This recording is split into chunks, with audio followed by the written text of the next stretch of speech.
আমি চ্যালেঞ্জ দিলাম, জামাতে ইসলামের কোন নেতা বলেছে আমার কাছে যে জান্নাতের টিকিট আছে বিক্রি করছি?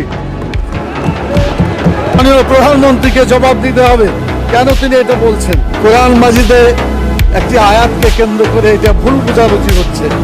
আল্লাহ তাআলা সূরা তওবার 111 নম্বর আয়াতে বলেছেন যে আল্লাহ তাআলা জান মালকে কিনে নিয়েছেন জান্নাতের বিনিময়ে।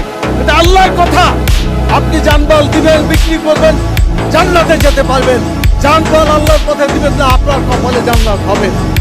এটা আল্লাহর কথা, এটা মানুষের কথা। আমি চ্যালেঞ্জ দিলাম, জামাতে ইসলামের কোন নেতা বলেছে আমার কাছে যে জান্নাতের টিকিট আছে বিক্রি করছি?